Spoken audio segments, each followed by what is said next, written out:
Thank you very much, Senator Cornyn, for having this hearing and all you've done to shed a light on this. This is very helpful for the country and the Senate, I think. Is it Ms. Fleischacker? Yes. Okay. Let me just ask you just a general question. How long were you the chief of staff for ICE in the Biden administration? A year. Excuse me? 1 year.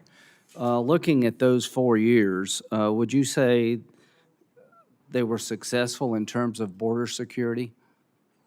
Well, at ICE, I was responsible for interior enforcement. I wasn't responsible for border security. I would say that the people I know worked as your hard as they work could product, every day. I mean, the caseload, how would you rate border security during your time? I would say border security is very important, and I I know mean, how do you think the Biden administration did in securing our border? I think that there were a lot of people who came during the Biden administration. Like 11 million. I would say that's not very secure. Mr. Veliz? Yeah, thank you, sir. Believe, sir, yeah. Yeah, how would you rate the border security initiatives of President Biden, successful or not?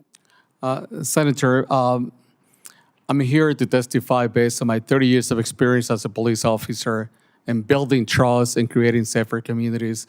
I'm not an expert in providing you with an assessment of the Biden administration. Well, I mean, just generally speaking, 11 million encounters is a lot, right?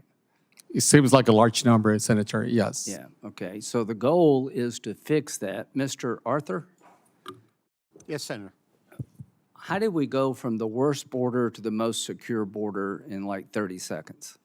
It's all a matter of will.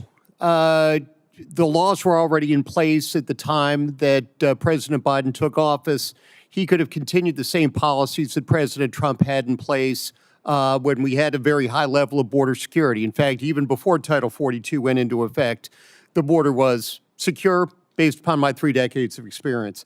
But the reason that the border became insecure is because those policies were reversed and the detention mandates that this Congress has put into place were ignored.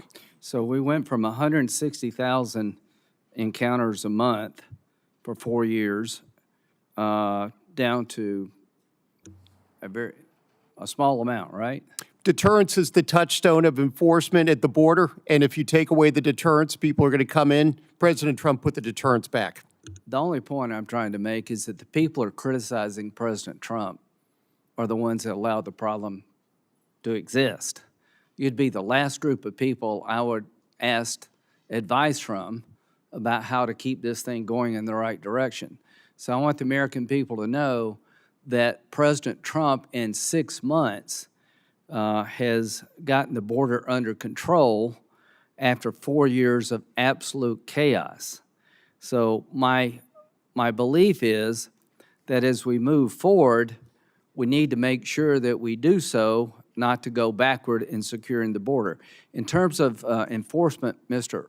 Arthur, is it important that people get the message that if you come here illegally, you will be kicked out? Absolutely. Unless there is enforcement, people will be more likely to cross the border illegally. People will be more likely to remain in the United States illegally. Barbara Jordan said credibility in immigration enforcement is simple. Those who get to come in, come in. Those who should leave, leave. And those who are here unlawfully should be forced to stay or forced to leave. So clearly, some mistakes have been made. I definitely want to fix them. People that shouldn't have been, caught up into the system. We need to get that right.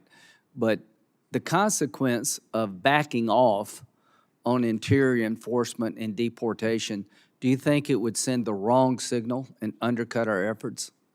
Absolutely. The immigration laws are impossible to enforce in any stage, consular, border, interior, if they're not enforced. Let's just assume for a moment, which I do, that most of the people coming here illegally are not coming to commit crimes, but a lot of them do. Senator Cornyn spread a light on this, and a lot of people dead because of bad immigration policy.